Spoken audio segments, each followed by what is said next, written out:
It's a beautiful afternoon in Pretoria, and we are privileged to have back Max Snyman and Garth Strachan, who are busy writing articles for the Engineering News, which I think they're doing because people are struggling to hear the message. The message is really, really important.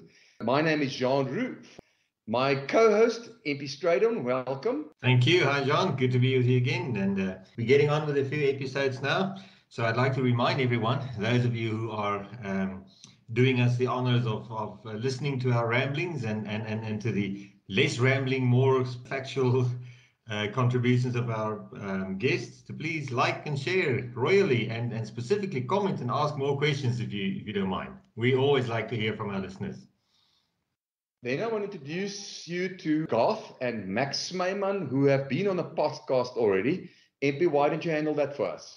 Yeah, sure. Garth Strachan, he's a very experienced gentleman. Garth has held positions as the member of the Executive Council Western Cape Government on the Finance and Economic Development, and also been the Chief Director of Industrial Policy and Deputy General Industrial Development at the Department of Trade, Industry and Competition, among many other things. Max doesn't stand back one bit.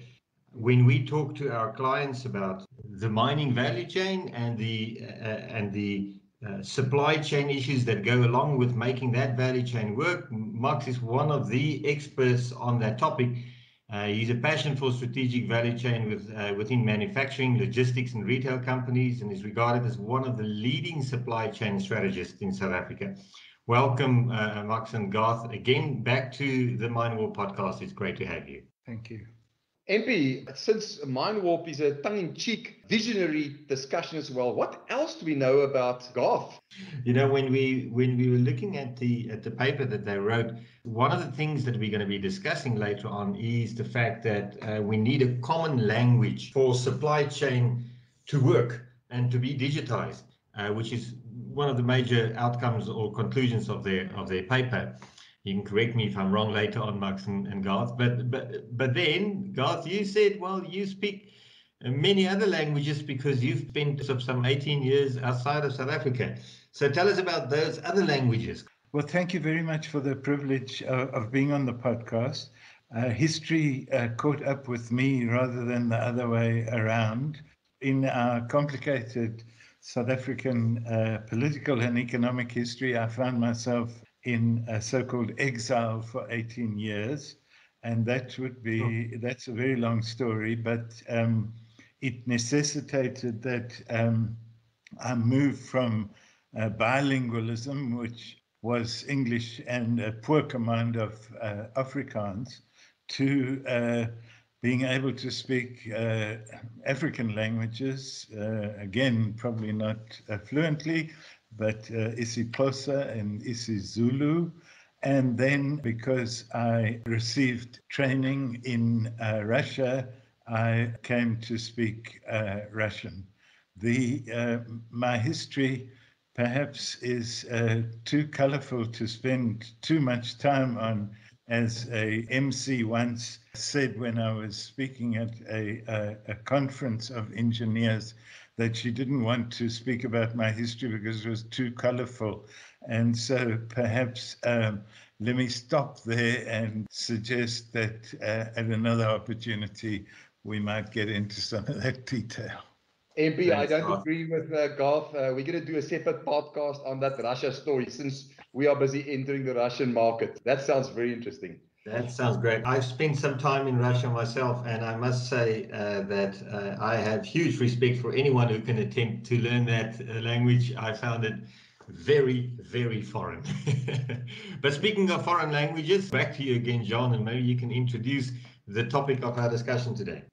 Max, we've been talking about these papers in the previous session. Actually, the first paper was the technical value chain. We got a nice comment from somebody on LinkedIn about that. We'll deal with that in the questions later. But you and I have been in discussion since 2016. We joined a common South African client. That's where we met. That's how long this discussion has been going on. And I am very pleased to tell you that in 2020, 5 years later, we are having sessions with executives of mining companies, global mining companies that are established in South Africa about exactly this topic. So you guys have in the meantime churned out 3 more papers. Could you give us an idea of those papers and a short 2-minute thumbnail sketch of each?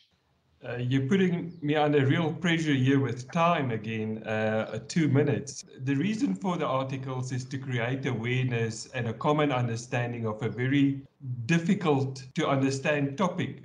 But we wanted to put those markers in so that we can refer to them in a future date when we engage executives on the topic of digitalization and what we need. So the articles follow a logical progression of item identification, then the business processes or the language that we use, and then how do we translate that into technology.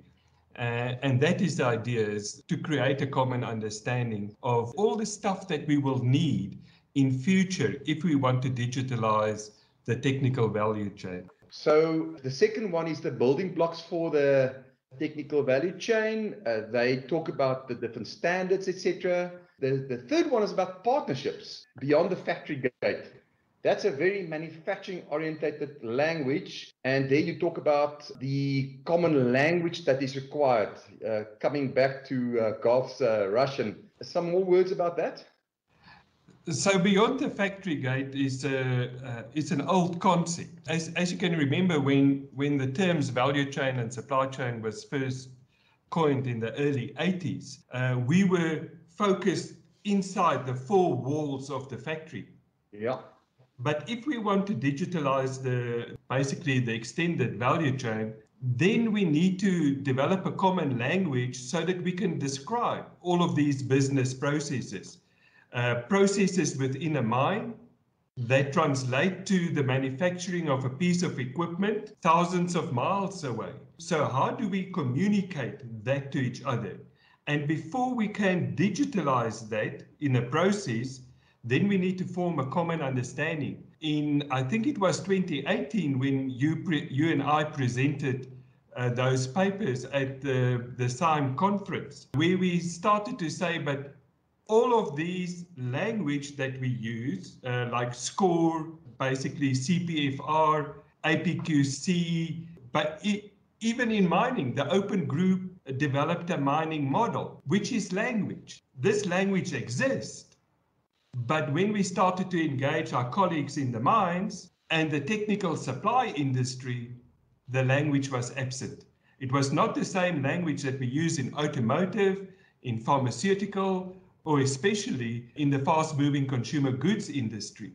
And then our question was, why are we not talking this language in our industry?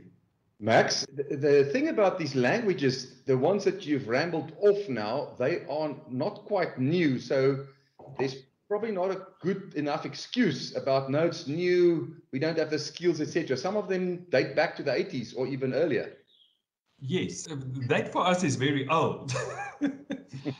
In the early 90s, the fast-moving consumer goods industry got together and they formed what we call today as the ECR movement, or the Efficient Consumer Response movement. And that was a cross-industry initiative where the manufacturers and the retailers and the logistics people came together and say, if we want to optimize our industry, then we need to form a common language to describe it, all the business processes. Because only if you can do that, we can go back to the technology layer and start digitalize each of those processes. And that is what they did. So that was created in the early 90s, 1992, 94. But we've never seen that translated into the technical industries. And then the question is why? We see the inefficiency, especially within the mining value chain.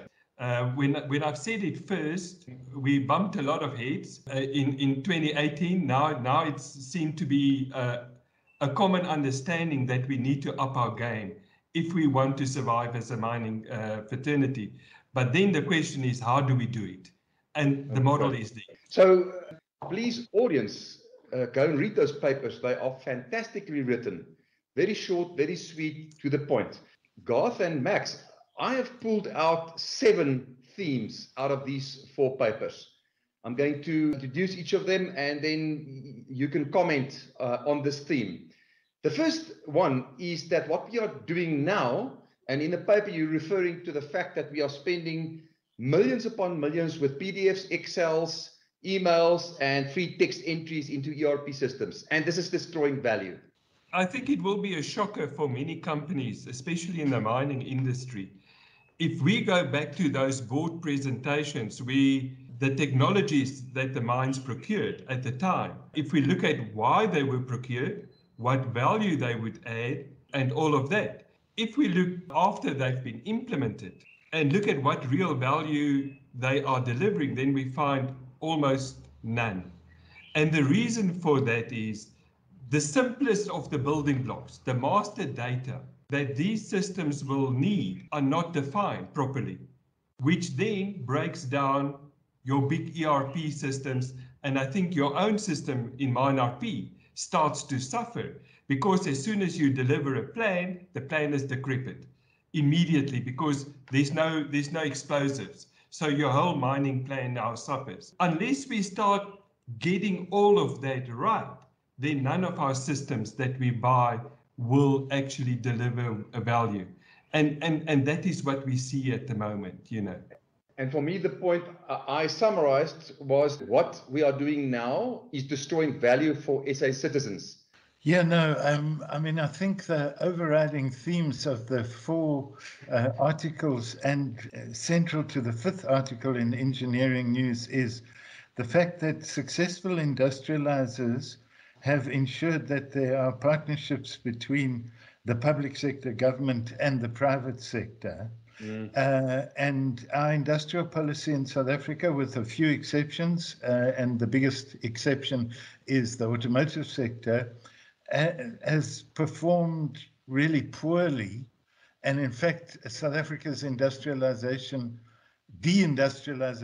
has continued at pace. And so the early, middle, and late industrializers across the globe, central to the industrial policy is the principle of collaboration between the public and the private sector, and in some instances, labor. And then secondly, we have to recognize that South Africa has a diversified economy across the primary sectors, mining and agriculture, manufacturing and services. But at the end of the day, we have a comparative advantage in our mining sector because we have, at the very least, significant global deposits and resource endowment across many minerals. The history of economic development in South Africa was one of mining and agriculture and the industrialization of the country on the back especially of mining, the mining supply chain upstream of the mine gate, to a lesser extent downstream of the mine gate. And the biggest opportunities in South Africa remain in mining and value-added manufacturing upstream of the mine gate, precisely because of the fact that there are existing capabilities and capacity and technologies to supply domestic demand, and any economic strategy has to be based on domestic demand. And then secondly, north of our borders is another huge opportunity, which is the fact that Africa is the so-called last frontier of mining, resource exploitation, and export. And so this is not to suggest that other sectors, agro-processing, automotives, clothing and textile, are unimportant. But we have to develop a partnership between the public and the private sector. We have to agree on an enabling policy, investment-friendly policy framework, and we have to ensure that best practice upstream of the mine gate in supply chain management and linked to best global practices with respect to item identification standards, procurement, and so on and so forth. Otherwise, we will find ourselves in a situation where we fall behind the global curve. That's the supply chain and procurement curve, best practice, as well as the technology curve. Productivity decreases, and we might even find ourselves locked out of export markets, including on the African continent and certainly in global value chains. Wow. Garth, that summarizes my second theme for me, which I've written down. COVID is accelerating collaboration needs. It goes much wider than COVID, obviously. The third one is the need for standardization that is driven by the industrial revolution, the fourth industrial revolution, in terms of processes, master data, item catalogs. We spoke about the language. This is the fourth theme for me, the language that needs to be standardized. Then the fifth one is that technical standards have grown up tremendously to support the endeavors. Max, very shortly around the technical standards, your view on that, because you will give us a non-technical view of that. Absolutely. As you know me, I will always give you a non-technical view, but everyone is talking about the fourth industrial revolution, and that is where the discussion stops. But no one is standing back and say, but what does it really mean for mining and manufacturing? And if you go and look at the fourth industrial revolution and industry 4.0 that everyone quotes, behind it, to make it work, is a set of well-defined global standards. Yeah. And the reason why we're so hard on this, if we don't adopt it, then that is game over for South African industry. So we need to take careful consideration of all those standards. So I must tell you that because we work globally and lots of people from South Africa are very in tune and in step with what's happening globally because of our offices over there, we support them. We recently worked very closely to a governmental institution of Australia, the government of Australia, where they are implementing MineUp 4.0 for the mining industry and also for the global needs. This organization is called CRC-OR, and they are aggressively driving the standards. In your standards document, your write-up, you talk about B2MML, business to manufacturing markup language. They have instituted through a private partnership a mechanism with which companies can certify themselves to work in the mining industry. That is to the extent which that is going. And I'm hearing that you're saying if we don't do that, it's game over. Tell me about the sixth theme that I've identified out of your 4 papers, and that is that it is enabling the mining charter. Is that true? You know, my experience of working in government, and I can no longer speak on behalf of government, but I can speak of my experience because it's important to do so and to identify what works and what doesn't work.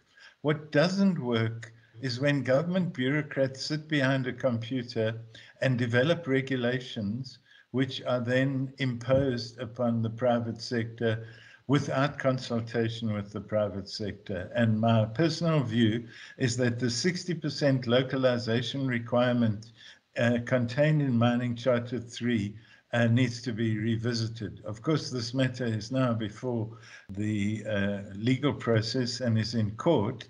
And so I will watch my words here. But a blunt instrument such as a 60% local content, regardless of what is being supplied and the quantum of what is being supplied, probably needs revisiting because of the fact that you could probably achieve 100% localization for some items of low value addition. And in other items, such as a deep mining vehicle, you might only be able to receive 20% local content because of the technology challenges. And therefore, I'm of the opinion that a much better workable solution needs to be found, which is to suggest that a blunt 60% local content requirement can be superseded with a much more nuanced approach. And that nuanced approach is that we can achieve much higher levels of localization for a whole range of products and possibly less for other products. And that a 60% local content, which is a post-procurement or post-purchase regulatory hurdle, puts a cost on mining companies to ensure compliance to this regulation. Because it's a post-purchasing requirement, I would suggest that there is a whole lot of room for, not meeting the requirement because it's such a blunt instrument. And the cost of verification, we know, is so unbelievably high.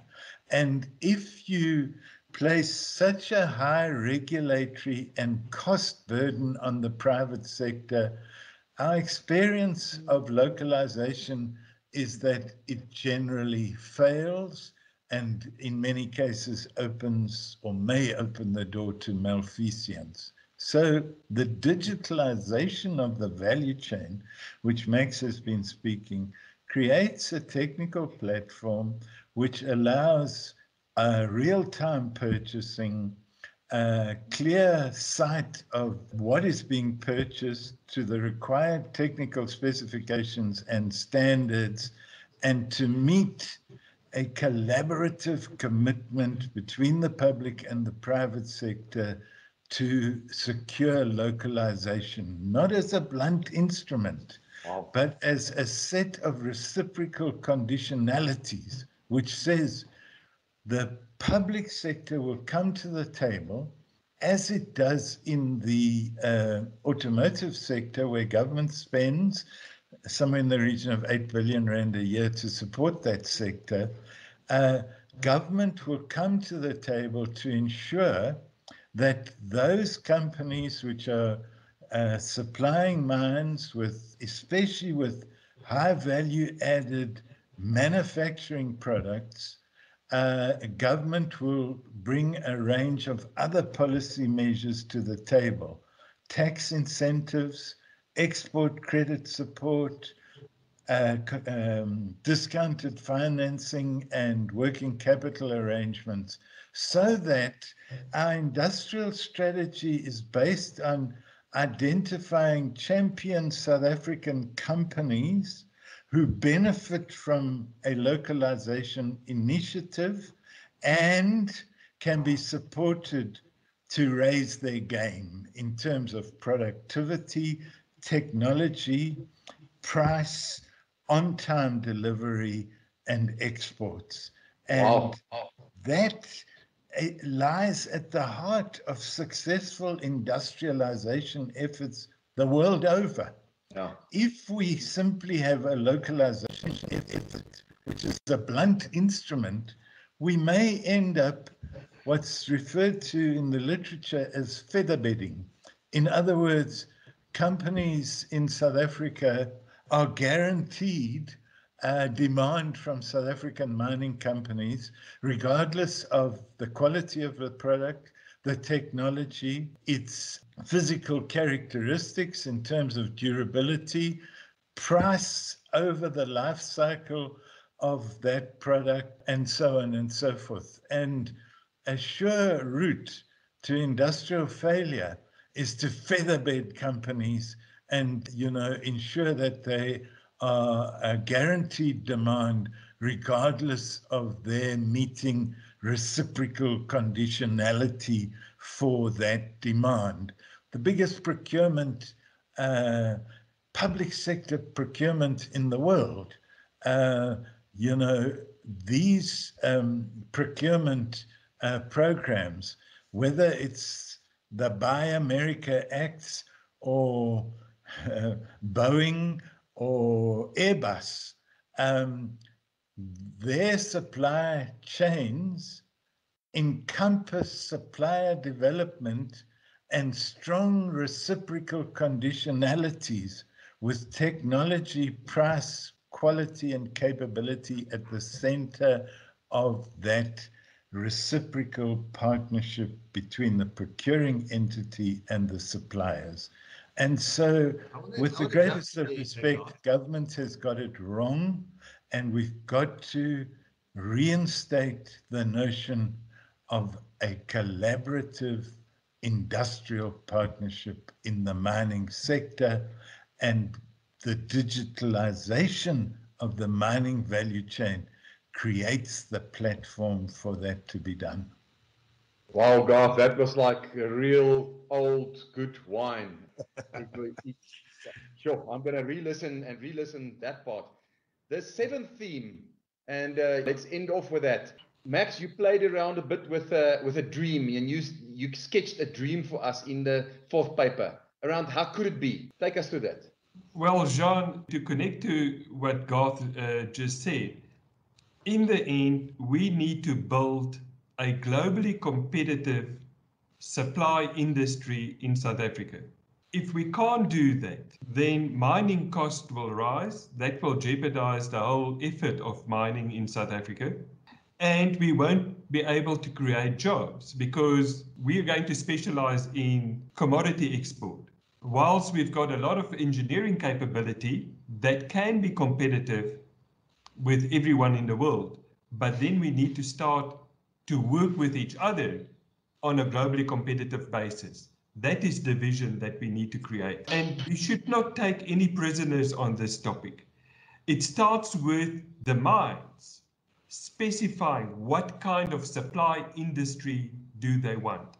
Let me just give you a bit of statistics. We have found that less than 10% of all mining suppliers supply 80% of the value of what the mines procure. It's the building blocks of a hugely competitive supply chain to the mines. That is the last thing we found. So now we need to step back and say, what do we want for the future? What must industry look like? And how are we going to achieve that? So that is what is behind this initiative of ours. It sounds to me that this is also a great way to kind of step in and stop the so-called resource curse, you know, in countries where there's a paradox of plenty, because we've got all these resources and yet we're not able to translate that into success for industry and success for training, etc., and participation in the broader as well as international economy. So that's what I like about calling this a technical value chain that is really connected beyond, as you say, the gate of the actual mine. What's the difference between a value chain and a supply chain? You know, where the one in my mind is fairly clear. You know, I start with, I think there's gold to see, here is gold, and all of the steps in between to add value to what I'm going to sell. You know, supply chain is so much more than just, you know, figuring out logistics, isn't it? How do you differentiate between those two things? You've picked some interesting words, Impi, calling it logistics. And therein is my problem with terminology, getting stuck on definition. So I will take you back to the early 80s. Michael Porter first coined the phrase value chain. And he looked at all of those operations within an organization, within the four walls of a factory, that adds value to the product, that creates a margin in the end. Round about the same time, there were two guys, Dr. Wolfgang Patsch, who became a colleague of mine in the late 90s when I became the partner for supply chain at Arthur Andersen, and Keith Oliver. They coined the phrase supply chain. They were talking about it loosely at a client, and they said the chain of supply. And the client turned around and said, but why don't you just call it supply chain? And that is where supply chain was formed, the concept. But yet, in the 80s, our worlds were small because we did not have an internet. We could not make those digital connections. And today, calling it a value chain is a matter of convenience at the moment. And the reason for that is, if I walk into a mine, you see the supply chain office, but they do procurement. Yeah. And when I started to engage our colleagues in the mines, talking about supply chain concepts, physically ran into a wall because the stuff I was talking about was not what they were doing. They were doing sourcing and procurement, supplier management. They knew nothing about the engineering plan. They knew nothing about the mine RP plan. So the total concept became then confused because they were the supply chain team, but they were actually procurement. So I had to change the terminology. So I moved back to the value chain concept. But just to say, most of the thought leaders today and big companies now understand, and they started to use the term the value chain as the extended value chain of all of those operations, including logistics, including mining, including manufacturing, right through the extended value chain as the term that describes it better. Where are we going? I think value chain and supply chain is dead. You might ask why. I think digitalization is going to break all of those barriers to more our concept of programming, of parallel processing. In the middle 90s, early 90s, two Mercer guys published a book called Value Nets. Now, their value net concept was that of parallel processing. And I think this terminology will change in the next couple of years because the value chain and even supply chain mindset put you in a serialized process, whilst digitalization is going to kill all of that. I can hang on your and Garth's lips for the next 3 days without sleeping. This is fantastic stuff. But we need to bring this podcast to an end. Are there some last thoughts? Yes, I'd like to come in. I've been constructively critical of public policy and government. And I think we need to also move the discussion to a constructively critical perspective on mining companies as well. I've heard more than one mining company CEO say, leave the mining to us and we do mining. It's our core business and nothing else really matters. Well, in fact, I would beg to differ. The history of the industrialization of South Africa, as well as the important principle of industrialization, is linked to a value chain, and miners can't just do mining. They are linked inextricably to other parts of the economy, and in my view, we should persuade them that it's in their interest and in the national interest to see their core business as part of a wider economic, institutional, and operational environment and infrastructure where if we work together, we all win. Wow. From my side, our words are well chosen to create controversy and unlock argument. Because I think that is what we need. We need to engage this process. It's a new process between mining and mining suppliers, especially on the technical side. And the only way we're going to get through this is we disagree like hell and we talk until we find a solution, you know. Excellent. So with that, let's bring this podcast to an end. There's so much more to talk about. MP, let's do this again. In the world of attention spans that can only handle 140 characters at a time, swiping up very fast. This is the contrary to that. There's some deep thinking that has been done here and that is required. Fantastic guests that we had. MP, we'll see if our listener count goes up or down with those statements that's been made by our guests. But yeah, this is what Mind Warp is all about. Thank you very much. Signing off from Jean Roux. I love it, and it's certainly warped a few eyebrows, if not minds. Looking forward to getting some comments from our listeners. Please let us know, and we can have Max and Garth back, and also to engage with your answers online. Thank you, everyone. Thank you, Max. Thank you, Garth.